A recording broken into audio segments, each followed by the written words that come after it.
can connect them with a jump ring. You can connect them with chain if you have chain.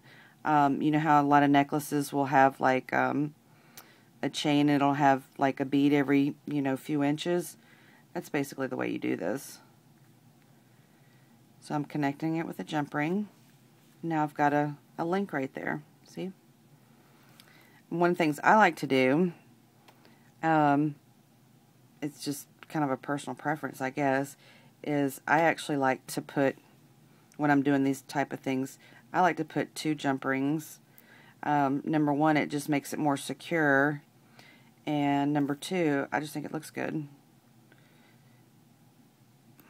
And this jump ring right here is about trashed because I used this in my first video with you. So now we've got a double link there. Okay. Now there's all kinds of things we can do with this. We can keep going making more links with eye pins, or we can get a head pin, the one that's flat on the end, get another bead, put it through just like you did with those. Again, cut it down at about a 1/2 inch. Take your round nose pliers, 90-degree angle.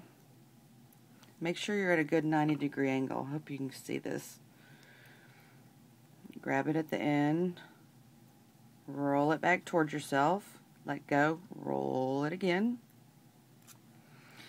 Now you've got another bead here that only has the loop on one side.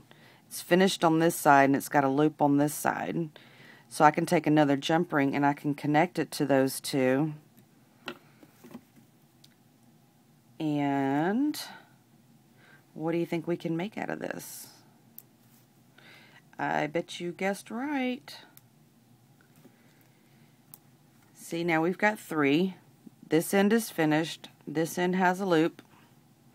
So how about if we put a jump ring on the top loop and one of these earring hooks. These are called shepherd's hooks.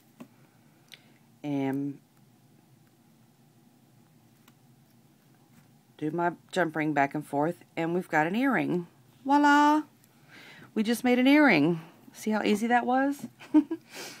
But that's an idea, and you don't have to have 3 levels. You can have just one bead, to make it a smaller earring. You can have 2, you can have 3, you can have 14, as long as you want to make them. The other thing you can do is you could actually repeat this process or even make it a little different and have like another level hanging off and connect it to that same jump ring, and then you have maybe even do smaller beads on this side. Then you have like 2 or 3 different strands hanging down from the earring. You can just get real creative and do whatever you like. I like making earrings, they're fun. So we're going to put this one over to the side, and let's see, there's about just a few more minutes left in this video, and then I'll have to switch. But right now I'm going to show you how to do the basics of putting a necklace or a bracelet together. This one I'm going to just do a bracelet just because it's quicker. As you can see, I've got my bead stopper here on the end of this, on the end of my wire. And you really want to do this because otherwise your beads will fall off. I didn't even know these bead stoppers existed until after about 2 or 3 months, and all that time I was making necklaces without bead stoppers, and I can't tell you how many times my beads fell off. So anyway, you put your bead stopper, you want to leave 4 to 6 inches of wire at the top above, because that's what you're going to use to close it at the end. So you put your bead stopper on there and you start threading on your beads. Now you can do it however you want. You can put like bead silver, bead silver, bead silver, or you can do silver, silver, silver, bead silver, silver, silver. I can't say that very fast.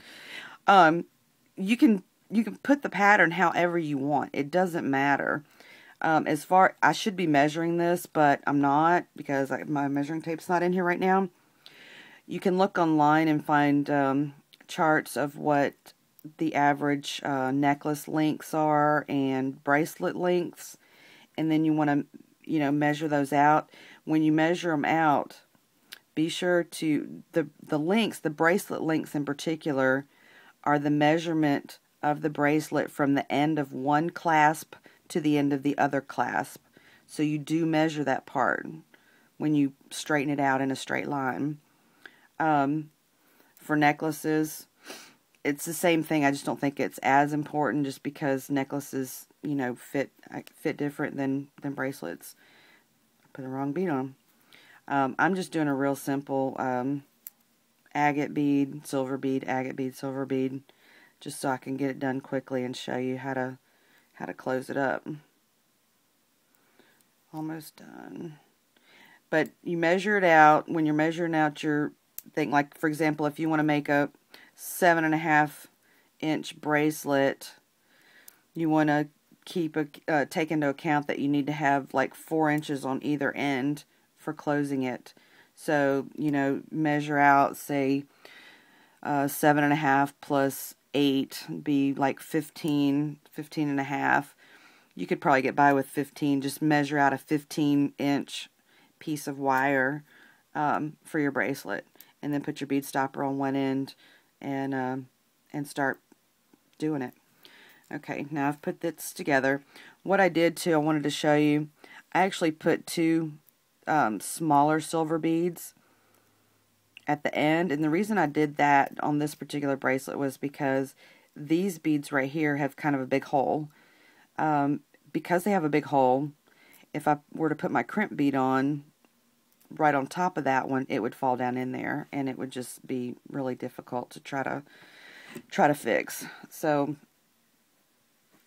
anyway, keep that in mind when you're doing your crimp beads. You don't want them to fall down inside of the other beads. So here are your crimp beads. I don't know if you can see them or not. They're super, super tiny. See them? And I'm going to show you how to close your bracelet. Now, when you're doing a necklace or a bracelet, let me see what the time is. Let's see. 10, 14. We better stop and let me start up on the next one and showing you how to close it.